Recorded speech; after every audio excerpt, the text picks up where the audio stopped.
Hello everyone and welcome back to Noia Dev, the series that aims to prove that one developer can create a successful MMO RPG. My name is Dane and this week on Noia Dev we're talking about gear progression and a whole month of updates. In my last video I went on a bit of a rant about crafting system in MMOs and what I would think would make the perfect crafting system. In the end I revealed a game that got just about everything correct, Terraria. Noia's crafting system will mimic that of Terraria, only with a bit of crafting animation and fanfare upon crafting completion. The plan is to have Norman and Elva teach the player about how crafting works. Norman will offer a quest to gather some materials to craft a new weapon, and Elva will give the player the crafting recipe and ingredients for a few tasty grilled cheese sandwiches. Now about that crafting animation, it's no secret that I'm a huge fan of Odin Sphere, and I decided to copy the transmutation animation from that game. In Odin Sphere, the player can combine potions and ingredients together to create more powerful versions. And while we're not interested in this mechanic, we are interested in this neat animation, where the ingredients condense into these balls of light and dive into the crafting result. I whipped up an interior for Norman and Elva's house and gave them a cooking pot. This cooking pot will serve as the first crafting station for cooking. I spent a day crunching math to get these little red balls to spread out in a specific pattern around the player. And why did I slam my face into a math wall for a few hours? So that the crafting ingredients can appear around the player, condense into balls of energy, and dive into the crafting station. I then played around with some particles and some trails and some cool light beams and some new sprites by Netherfang in Discord, and I gotta say, the result looks pretty good. I plan to add different variations of these light beams for fanfare depending on the rarity of what is being crafted, so the player won't see much fanfare at all for crafting, say, a wooden plank, but will get a much larger fanfare when crafting an epic piece of gear. So now that Noia has a crafting system in place, let's talk about equipment progression. As I said before, Noia will mimic Terraria's crafting system, and Noia will also take a page from Terraria's equipment progression as well. Terraria's weapon and equipment are quite varied and unique. Equipment can be crafted from materials mined out of the ground. Some have to be crafted using monster parts, either from normal monsters or boss monsters. Others can drop, no crafting necessary, directly from enemies or bosses. And some require a lower tier equipment item as a sort of starter seed to a higher quality version. That's a lot of ways to get equipment. And with so many different ways, there would have to be a vast quantity of equipment available. And there is. If we look at just weapons, Terraria has over 50 different weapons for each of the 4 types, spread out across the game's 25 primary bosses. And that isn't even covering different armor and accessories. That is a lot of stuff, and Noia will be no different. There are pros and cons to this progression system though. On one hand, it makes equipment unique. Rather than just getting a handful of generic tiered equipment and running those equipment pieces through some sort of arbitrary upgrade system, the player will be getting new and interesting gear at every turn. I don't want the player to be getting a new piece of gear and then think, oh man, I just got this to plus 10 and now I have to upgrade this one to plus 10 so I can use it.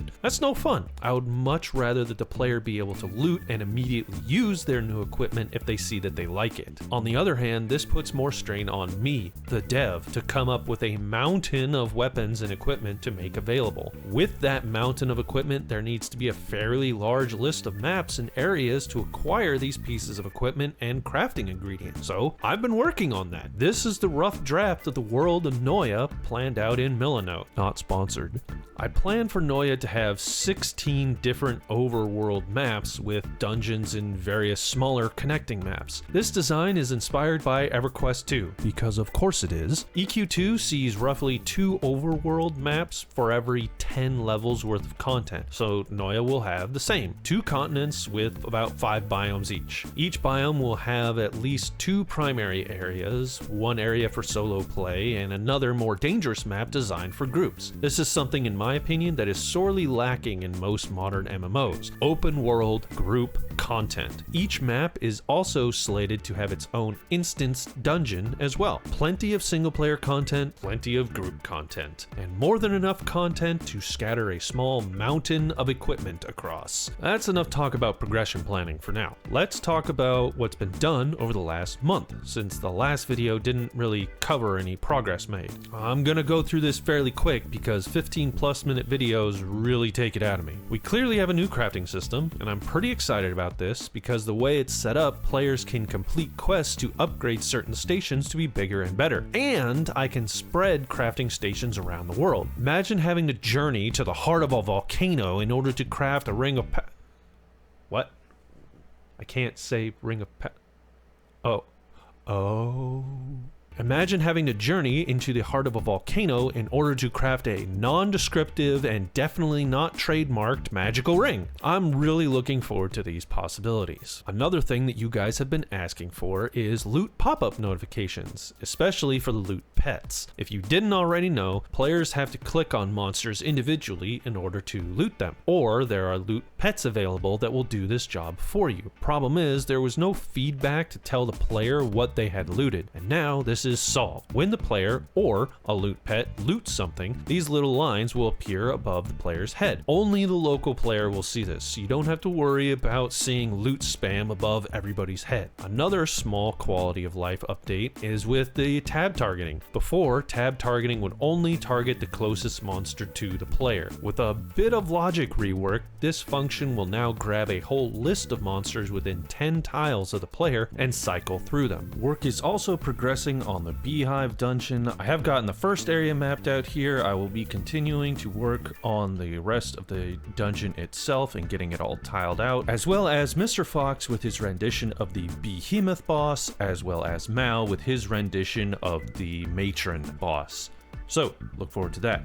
And last but not least, bug fixes. So many bug fixes. From players getting locked in place if they were interrupted, to rabbit meat not being lootable, to frog catching jars not being provided when accepting a frog catching quest, and many, many more. You guys are doing an awesome job at finding these and reporting them in the Noia Discord server, and I am doing my best to fix them all before each devlog. Keep it up.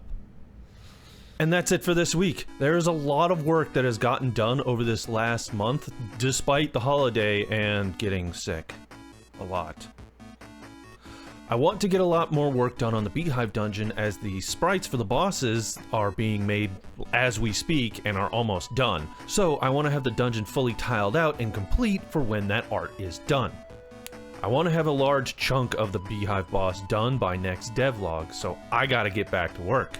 So, I'll see you next time. Bye.